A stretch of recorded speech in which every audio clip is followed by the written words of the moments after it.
haleluya haleluya. Imbuto n'ijambo ry'Imana, umuvye nawe ni Kristo. Umwemera wese azoramba mu myaka yose. Haleluya.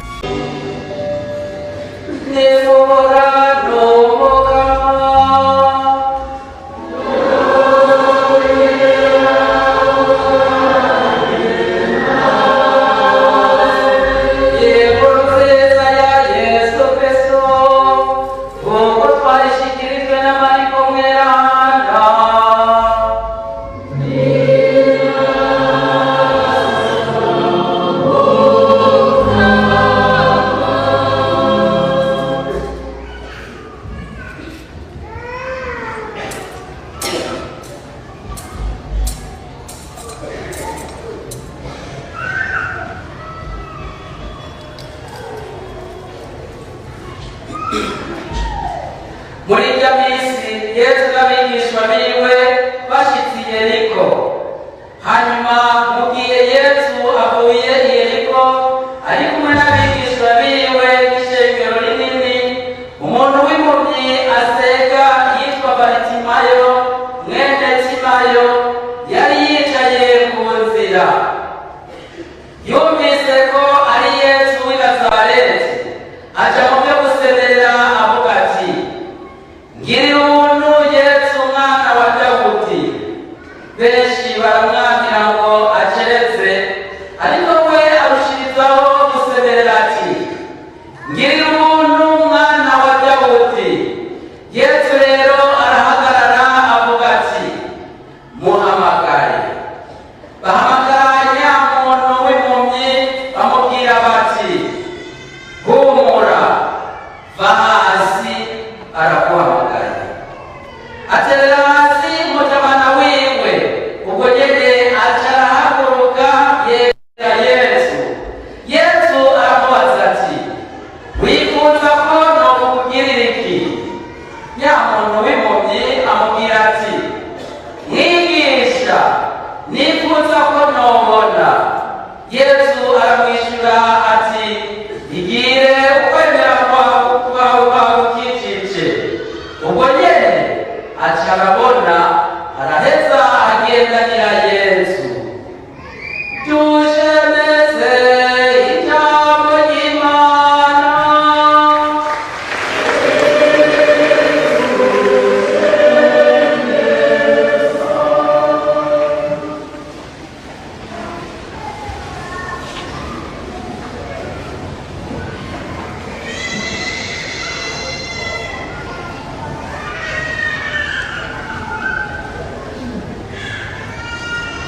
Uyu munsi dushikiriye kw'ijambo twari kuzirikana kandi tuzirikana ngo nitwame dukeguruka kuko nico Imana ishaka, kuko twaryumvise mu Banyetesalonika.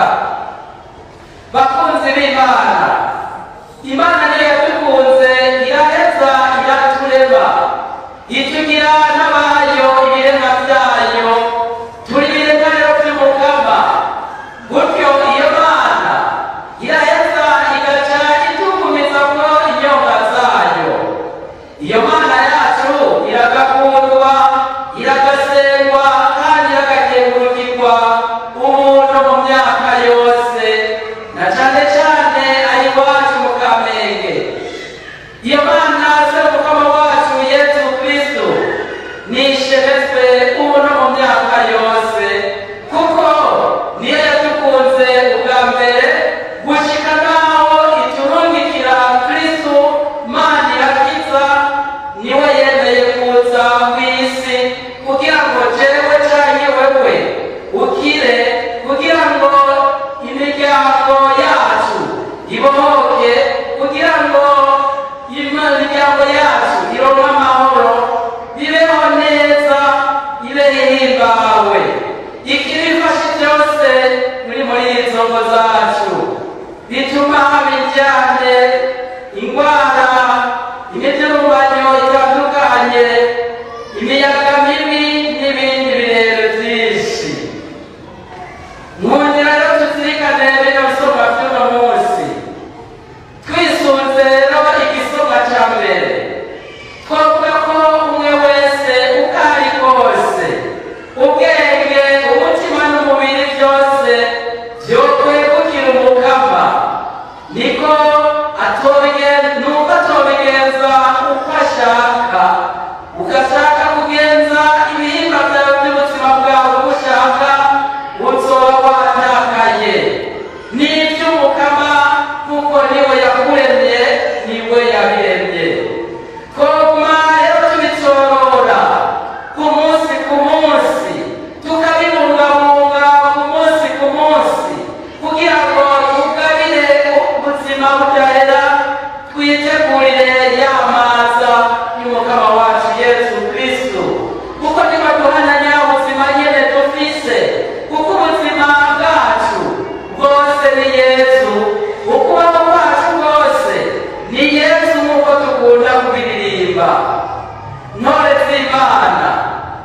idushaka ko twobaberanda kandi turizeye ko iyo Mana izotugira beranda.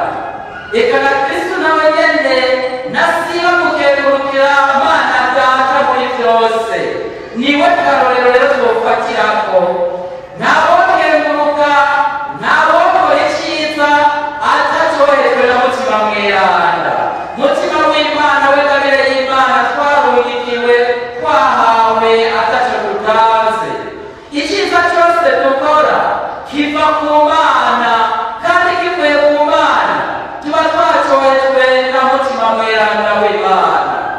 Twirinde rero ikibi cyose kiza kidukura ku rukundo rw'Imana, kidukura kuri iyo Mana yadukunze, kikadukura no kuri bene wacu. Rimwe na rimwe mbere kikaza gihohotera bene wacu, icyo gicumuro kikadufutanya tugafutana. Iyo Mana yacu iratuzi mbere gusumbya n'uko twebwe twiyizi. Hari aho kuba wibaza ngo iyo Mana nikuzi canke nibaza ngo ntizi, none ko niyo yemye kandi arigejeje ngaha yoba itanzi gute? Ni nayo itubwira beranda, ni munyakigongwe kuko ikigongwe yatugiriye yaradusangije kandi n'ubu igume kudusangiza mu Mwana wayo Yesu Kristo kuko yamutugabiye. Ubwenge bwacu rero, ubwenge bwawe cyangwa ubwanjye, Imana niyo yabuduhaye. Nituja tubukoresha mu kugira nabi bene wacu cyane mu kugira neza ubuzima bwacu, niba tuja tubukoresha mu kugira nabi abo twubakanye cyane ibibondo byacu, nibube ubudufasha kurangura neza icyo Imana ishaka mu kugira neza abandi, tubagire neza nk'uko twikunda twebwe nyene. Nituburinde ubwenge bwacu kubukoresha mu guhumanya ubuzima bwacu, imibiri yacu mu kuyifata nk'imibiri y'ibitungwa cyane nk'imibiri nyene atacimaze, ku buryo imibiri yacu isigara yiganza ubwenge bwacu ikaganza n'imitima yacu, gushika naho twiberera nk'abandi b'i Sodoma tugakora ibyo dushaka ngo turafise ubwenge. Ubwo bwenge ntiwabukira ubwenge bwa rujuju. Erega abavukanye ubwenge bwacu tutabukoresheje nk'uko Imana ibishaka tuzoba twatakaye kandi tuzoba twahushije ya nzira izotujana mu ijuru. Imana irifuza ko tubukoresha, tukabukoresha mu kurangura neza icyo ishaka. Imibiri yacu rero si iyo gukoresha uko dushaka. Imibiri yacu tuyikoresheje uko dushaka ni hamwe dusanga turiko turayihumanya mu gukora turega amabwirizwa y'Imana, amasakaramentu nayo mwamwe tukanayahindagura, tugasanga turiko turayagira amasakaramentu atasha maze kandi amasakaramentu atwira beranda. Amabwirizwa nayo amwe tukayahindagura, dufashe nko kw'ibwirizwa rya 6 ritubuza gusambana no gukunda gukora ibitari byo, ugasanga twararihindukije ngo ni ugukundana. Ugasanga mbere turiko tugira n'imibiri yacu nk'imibiri y'ibikoko, inkoko n'ibindi. Erega abavukanyi ibyo byose tugira turiko twitandukanya n'ububasha bw'Imana mu gusambana, ugasanga mbere aho byarenze urugero, ugasanga mu gusambana kwacu dusigaye twisambanya twebwe nyene cyane tukarondera gusambana n'abo dusangiye ibitsina, ku buryo dusigaye twigeza mbere gusumbya n'ibikoko. Urabona ingene namwe Sodoma na Gomora byarose igihano kidasanzwe nk'uko tutobizirikana ejo ngo tubyumve, kubera kutakorwa bwabo, kubera kwigira ngo barazi bagasanga bariko barahumana, bihumanya bongera bahumanya n'igihugu. Bavukanye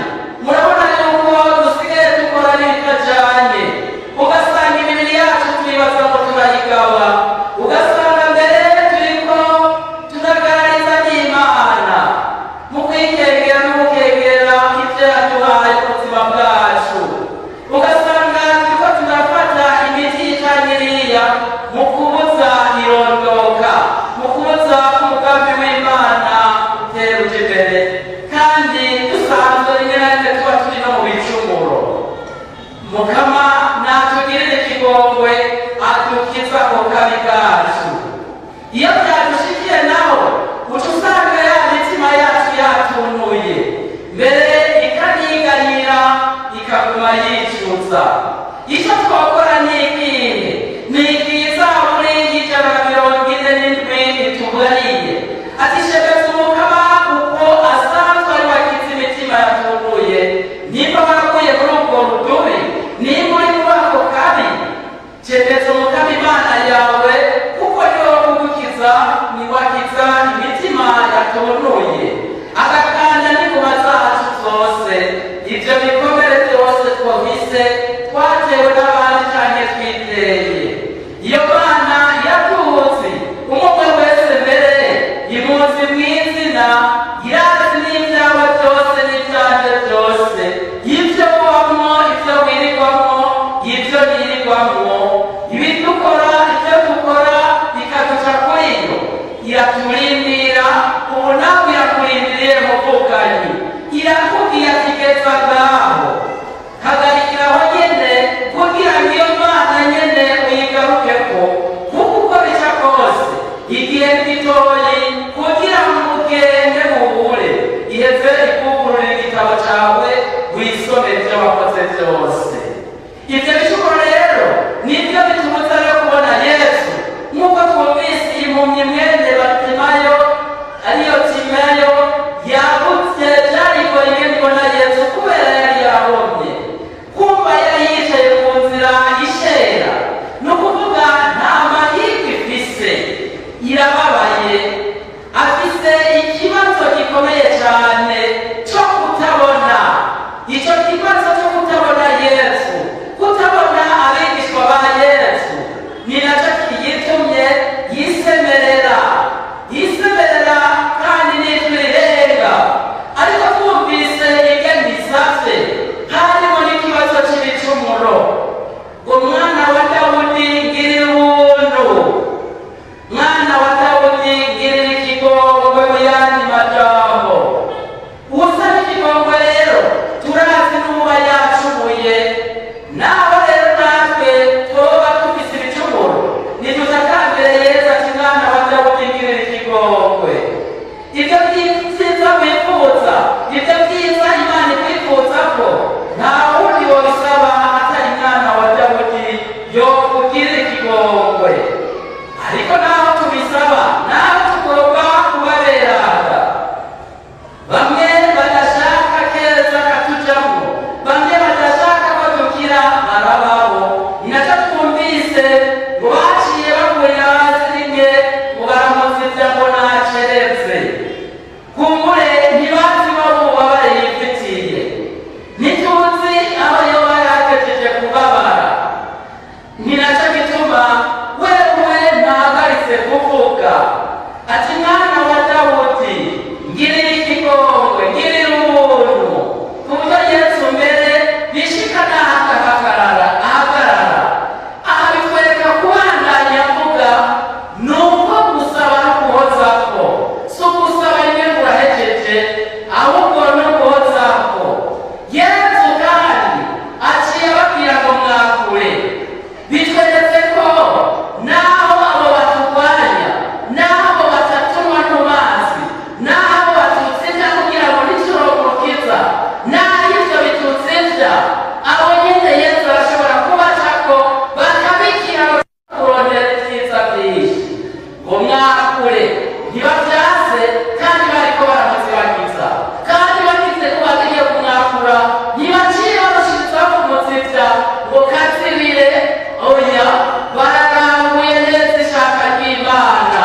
Kuko bahambaguye Yesu rero, kuko umuhanga Yesu, kuko bamwumviriza Yesu, kuko umuraba Yesu, biratuma ivyiyumviro vyawe bihinduka bigahindukira.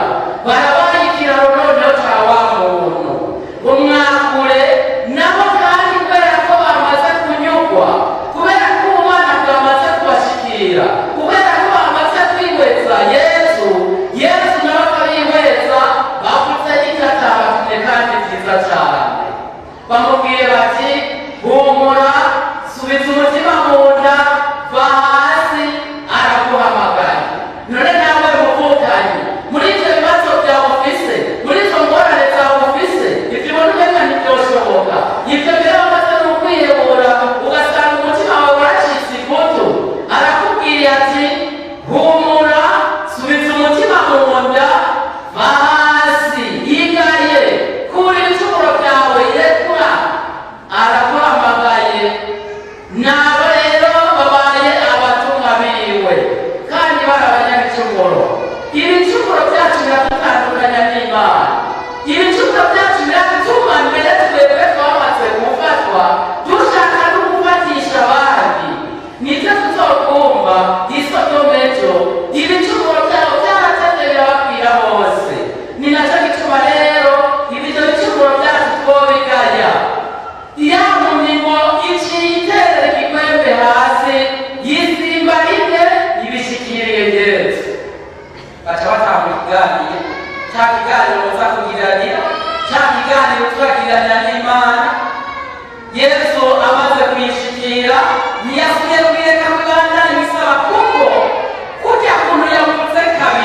gushika. Ariko kandi kuvuga kabiri nuko ari umuntu kuko aracabura rimwe ngo kabe gatatu nawe n'igitigiri c'Imana ni ubutatu bweranda. Kandi iracafise ikibura ntirikwiza, nico gituma idashobora guserera gatatu yivuga kabiri. Iryo rimwe niyampumye ni rya rindi ikeneye ko kubona, kuko niyamara kubona izoba yamaze kuzura n'iyo Mana. Nico gituma yasereye kabiri ati mwana wa Dawudi ngirira ubuntu, mwana wa Dawudi ngirira ubuntu. Irya gatatu rero Yesu nigeze kumubwira ati genda ukwemera kwawe kwakukijije. None n'abavukanye nawe uri ngaha urabanza utahure kuri umuntu nuri Imana mugabo aje guhura n'iyo Mana, utahure kuri igicuka hariho ivyubura rero dushaka ko Yesu aguha, kandi niyabiguha nusubira kubandanya uzoba wuzuye inema z'Imana.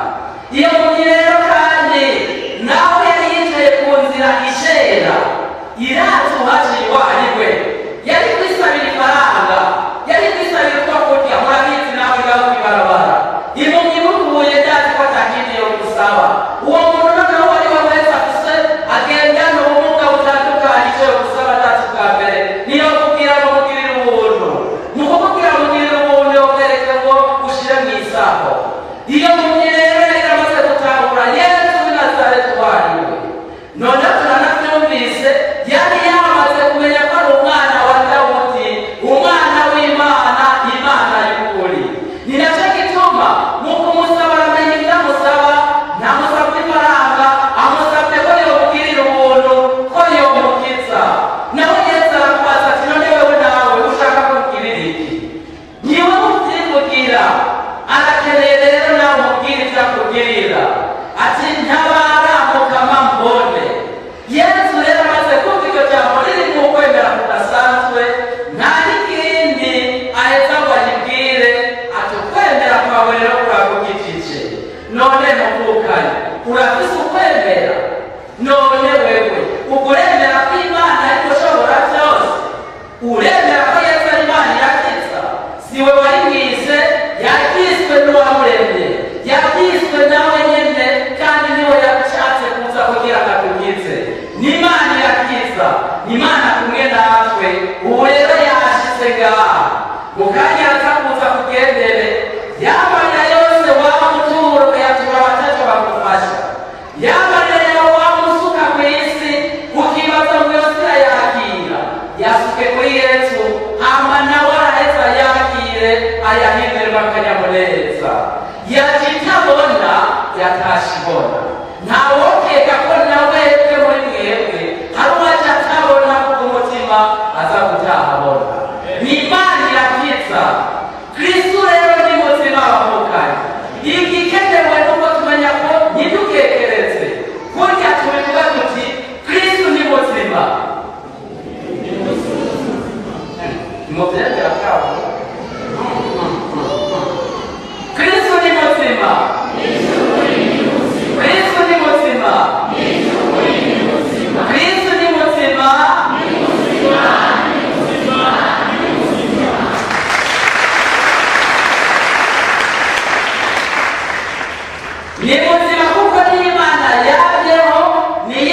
kwirema yavuze ko byose ari byiza ibiyihindukira ntibibura. Gukengurukira Imana rero bavuganye, gutanga igicange kiriya, gukora ikintu gicange kiriya, si ukumbura Imana natwe y'uburakwiye kwice ni